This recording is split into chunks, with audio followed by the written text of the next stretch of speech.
alunos queridos do primeiro ano, da primeira série, como que vocês estão? Aqui é o professor Eduardo, de História, para mais uma aulinha. A gente já está acostumado a ter várias aulinhas juntos e hoje nós estamos falando de um tema muito bacana. A gente está falando do Renascimento e do humanismo, né? A gente já viu o Renascimento nas artes, na literatura e agora a gente vai ver, será que o Renascimento ele influenciou na ciência?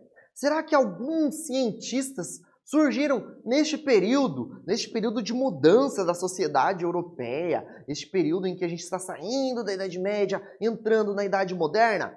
Vamos ver então? Então vem aqui com o professor, não desfoque, vamos ver o objetivo da nossa aula de hoje. O objetivo da nossa aula, gente, é compreender as relações entre o movimento renascentista e a valorização e desenvolvimento do conhecimento científico. Então a gente vai entender como que o Renascimento valorizou o conhecimento científico. Beleza, galera? Vamos ver então?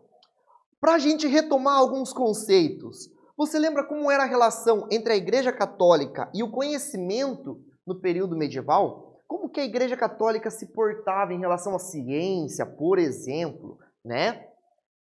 E você sabe quem que eram os responsáveis pela produção do conhecimento nesse período?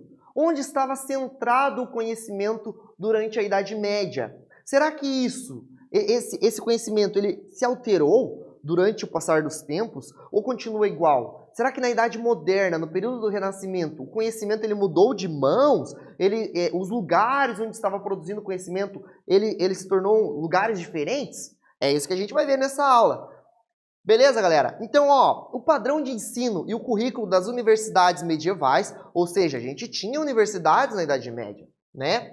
Ofereciam basicamente 3 carreiras, pessoal. Então, a gente tinha direito, medicina e, obviamente, né, a gente está falando da Idade Média, teologia, pessoal, porque a Idade Média é totalmente cristã, né? Cristianizada, certo? É uma das principais características que a gente nunca pode esquecer, né? E era fortemente influenciada pela Igreja Católica e baseava-se no princípio da autoridade. Ou seja, bastava que um doutor da Igreja ou alguém apoiado em suas ideias fizesse uma afirmação para que ela fosse considerada verdadeira. Ou seja, pessoal, na Idade Média, a gente não tem ainda uma coisa muito interessante, que é a ideia de método científico.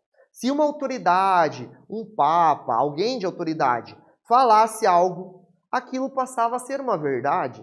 Não necessariamente passava por um processo científico. Mas a gente vai ver se isso mudou com o Renascimento, beleza?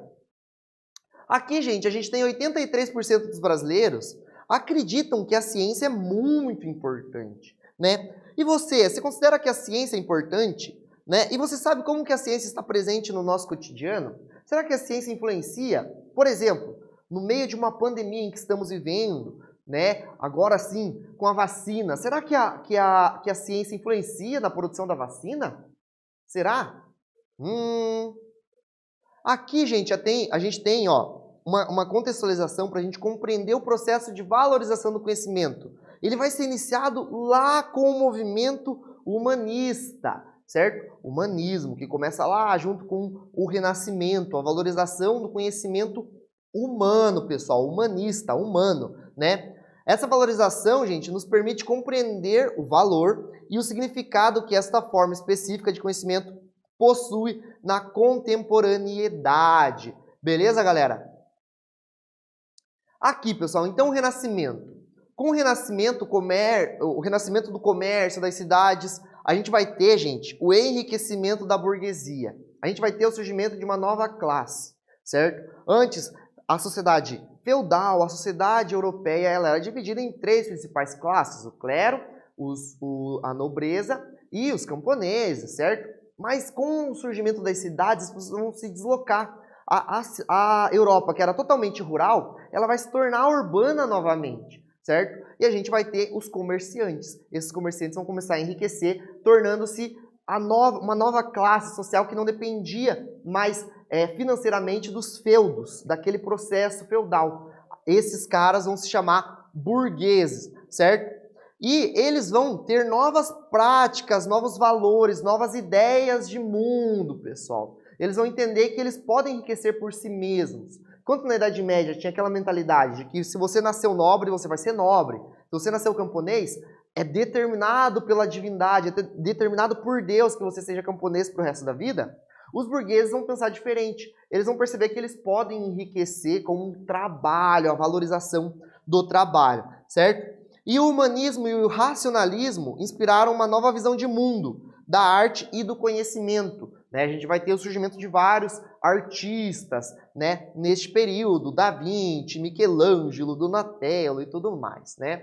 Então, os humanistas, pessoal, eles opuseram-se às verdades da igreja medieval, desafiando o seu domínio cultural e propondo um novo currículo universitário. Como assim um novo currículo universitário? Novos cursos, novos jeitos de pensar, de fazer ciência, pessoal. Se até então, na Idade Média, a gente tinha os principais 3 cursos, aqui a gente vai ter uma amplitude. Eles vão tentar ampliar os conhecimentos, beleza, galera?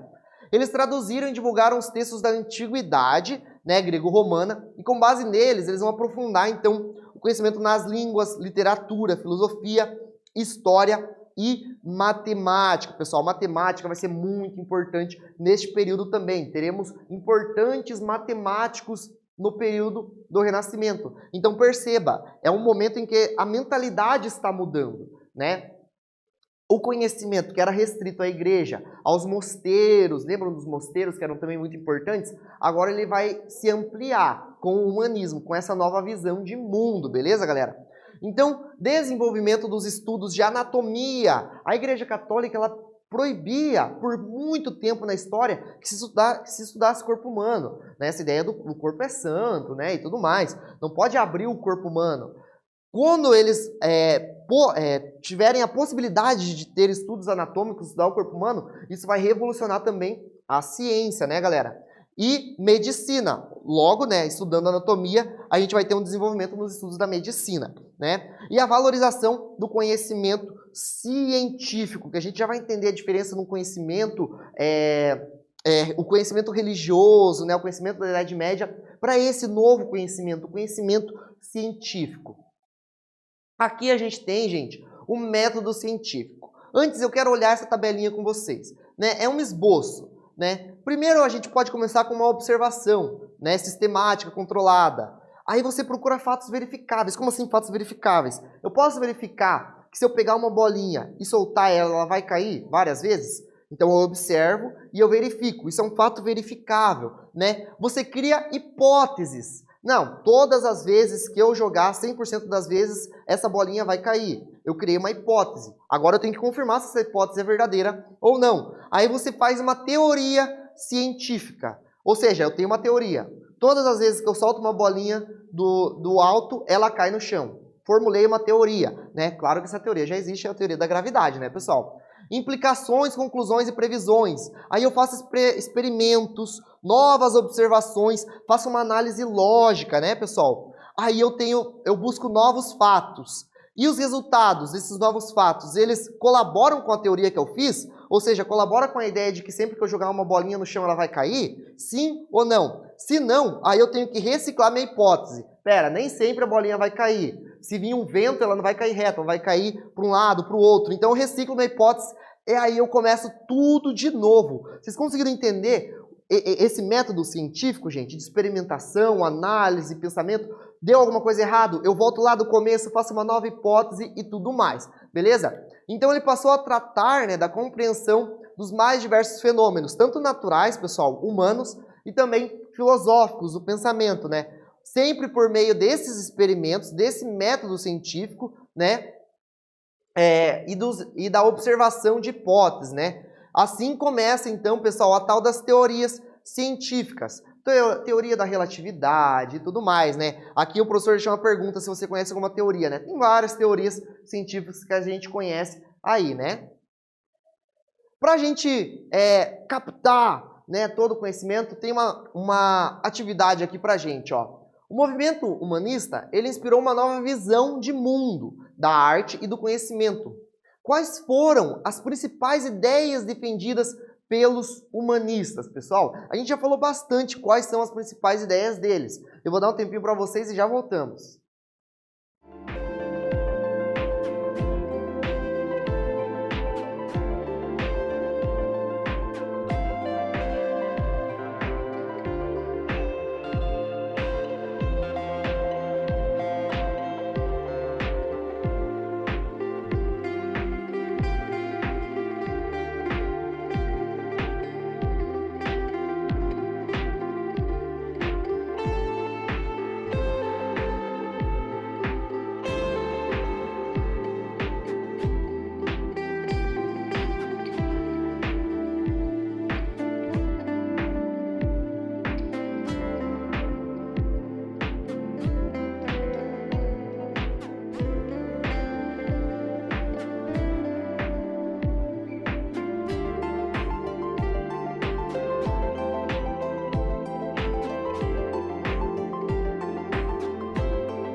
E aí, pessoal, conseguiram resolver? Vamos ver então aqui com o professor qual que eram as principais ideias desses caras, desses humanistas.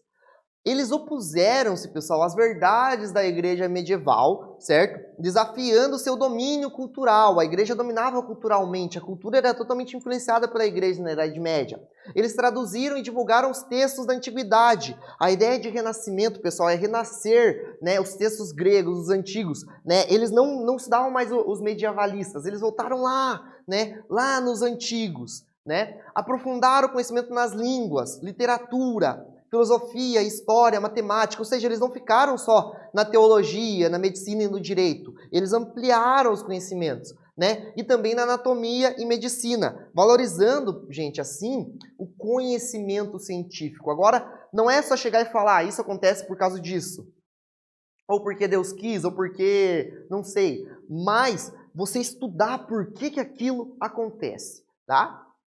Aqui a gente tem um cara muito importante, que é o Nicolau Copérnico, pessoal. Que ele viveu lá de 1473 a 1543, certo? Ele foi um matemático físico, ele nasceu lá onde hoje seria a Polônia, gente. E ele descreveu os movimentos da Terra, certo? Ele conseguiu analisar, através dos estudos matemáticos, pessoal, como a Terra se movia. E ele formulou uma teoria que era muito complicada para a época, era muito complicada de se aceitar nessa época, que é a teoria do heliocentrismo. O que é essa teoria, gente? É a teoria que o Sol ele está como centro ali do sistema planetário. Não exatamente centro do universo, talvez sim, porque eles não tinham essa noção de sistema solar, universo, galáxia que a gente tem hoje, né? Por conta da observação que era limitada, né? Mas ele cria a teoria do heliocentrismo, que é a ideia de que o Sol está ali no centro. Não é o Sol que gira em torno da Terra, é a Terra que está girando em torno do Sol. Foi bem aceito pela igreja? Não foi, gente. Né? O Nicolau Copérnico ele acabou formulando e publicando suas teorias no fim da vida dele. Ele acabou não tendo nenhuma punição, porque ele já estava prestes a morrer, digamos assim. Né? Então ele demorou para publicar, justamente porque ele sabia que era um tema muito delicado para a igreja aceitar. Né? E então a Igreja Católica defendia, né, o geocentrismo, que a Terra, gente, era o centro do universo. Né? Porque Deus criou a Terra, criou o homem. Né? Então a gente estava no centro de todas as coisas, certo? Mas o heliocentrismo depois vai ser confirmado por outros cientistas. E um deles, gente, é esse cara aqui, muito famoso também, que é o Galileu Galilei. Esse sim, ele chegou a ser julgado pela igreja 2 vezes, gente, né? E, enfim, ele vai comprovar a teoria do heliocentrismo de Copérnico, a teoria de que o Sol, na verdade, estava no centro ali do sistema planetário, não a Terra, certo? E ele concluiu que a Terra efetuava dois movimentos entre si, também com os estudos matemáticos e com o estudo de observação, gente. Ele já tinha, nesse momento, um telescópio, olha só que bacana, né? Então eles conseguiam observar, claro que não é telescópios eletrônicos, igual a gente tem hoje, bem potentes, né? Mas ele já conseguiu observar, inclusive, as luas de Saturno e tudo mais, né? De Júpiter, né? E ele efetuava, então ele vai dizer que a Terra girava em torno dela mesma e ela também girava em torno do Sol. Isso revolucionou bastante a época, gente. Ele é considerado, então, o criador da física moderna e foi um dos mais brilhantes, né, cientistas que o mundo já conheceu, né? E ele descobriu os satélites de Júpiter, como eu tinha falado, né? E os anéis de Saturno, gente. E que a velocidade da luz é superior à do som, certo? Então, com vários testes de experimentação, né, Galileu Galilei que depois vai ser condenado pelo Santo Ofício a ficar preso numa masmorra o resto da vida, né? Ele não foi queimado, né? Mas ele ficou preso numa masmorra pro resto da vida e continuou fazendo seus estudos, inclusive. E a gente tinha um tribunal do Santo Ofício, pessoal, né? Justamente porque aqui a gente tem uma imagem, né, da observação com o telescópio que eles tinham da época, né? O que era esse tribunal do Santo Ofício? Acontecia que muitas das descobertas, né, que foram feitas pelos humanistas, elas eram condenadas pela igreja, né, por conta da interpretação que se tinha da Bíblia, né? E Galileu Galilei, ele vai até falar uma frase, que ele diz assim, se você está... A ciência não mente, o que eu estou fazendo não mente. Se você está interpretando a Bíblia de uma forma, é você que está interpretando errado, na verdade, né? Porque a Bíblia também é a palavra de Deus. Eles não negavam que a Bíblia, que Deus existia, tá? Então eles só falavam assim, não, a interpretação da igreja está errada sobre a Bíblia, que diz que a Terra é o centro do universo. Então os teóricos, eles eram considerados hereges, né? E eram punidos, né, através do tribunal da Igreja Católica, o tribunal do Santo Ofício, né? Hereges, né, pessoal? Hereges era qualquer um que fosse contra as doutrinas impostas pela igreja na época, né? Então, por defender o heliocentrismo, o Galileu ele vai ser julgado por um tribunal da igreja e para escapar da morte ele vai negar a sua teoria, né? Ele vai ter dois julgamentos. No primeiro ele vai negar a sua teoria, depois ele vai dar uma amenizada. Inclusive, a gente tinha um papa que até era simpatizante das ideias do Galileu, mas quando chegou nesse ponto ele falou, aí passou do ponto, né? Não podemos aceitar isso. Aqui a gente tem mais uma atividade, pessoal, sobre o famoso Galileu Galilei, né? Em 1610, o Galileu Galilei ele publicou o livro Mensageiros das Estrelas, em que comprovou a teoria do heliocentrismo de Nicolau Copérnico. O que essa teoria diz, pessoal? E qual a sua importância para a ciência moderna? Eu vou dar um tempinho para vocês, pensem o que essa teoria diz mesmo, heliocentrismo? Eu vou dar um tempinho e a gente já volta.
E aí, pessoal, conseguiram responder? Vamos ver aqui o que dizia essa teoria, né, do heliocentrismo, né?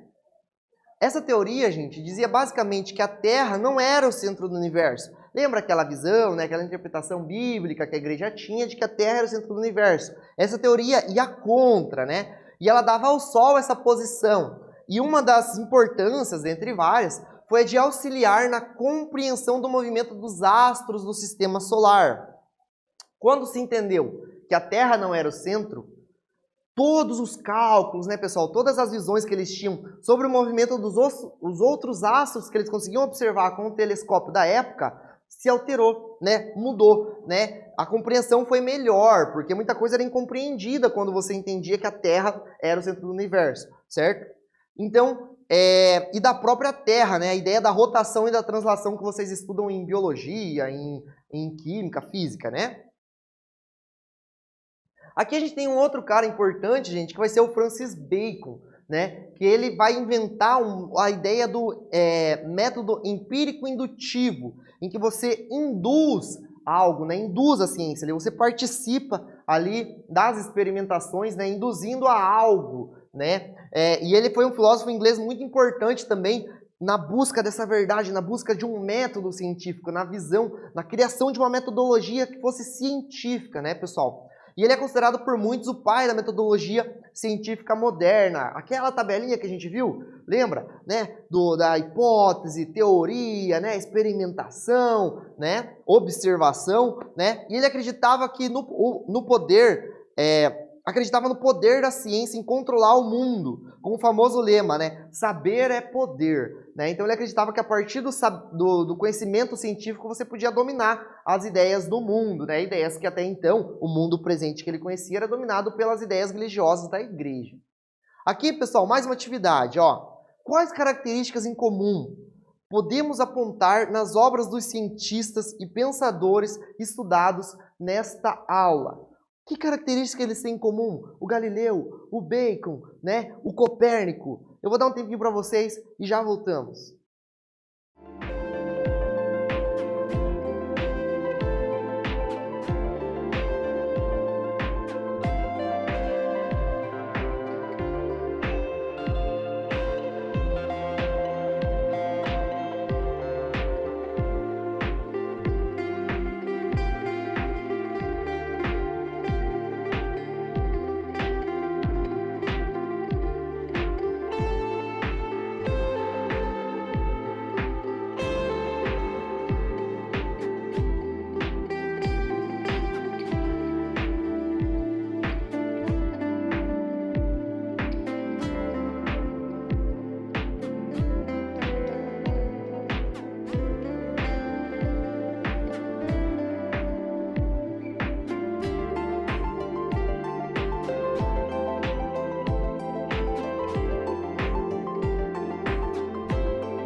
E aí, pessoal, conseguiu analisar os três pensadores, os três cientistas que a gente estudou nesta aula, né? Esses três humanistas, né? Esses três renascentistas aí deste período? Então, pessoal, o que a gente pode observar? Tanto o Galileu Galilei, o Nicolau Copérnico e o Francis Bacon, eles buscam basear suas teorias através de métodos científicos, característicos do movimento racionalista. Movimento racionalista, movimento de uso da razão, né, pessoal? De você usar algo racionalmente, tentar pensar sobre algo, né? E que cometeu a Europa no período renascentista humanista. Então vai ser neste período aí em que a gente vai ter, né, essa ideia racionalista, essa ideia de metodologia científica. Então o Renascimento, gente, além das artes, das culturas e da cultura como um todo, música, literatura, a gente tem também o Renascimento na ciência, vai ser muito importante para a ciência moderna, tá? Depois a gente vai ter, por exemplo, Isaac Newton num período posterior e tudo mais, né? Posterior ali ao Galileu. Beleza, galera? Então o que a gente viu nessa aula? O movimento humanista e renascentista, ele colaborou para o desenvolvimento e valorização da ciência, certo? E o método científico, ele envolve a compreensão dos mais diversos fenômenos por meio da razão, dos experimentos, observação, hipótese e os resultados que você tem a partir de tudo isso.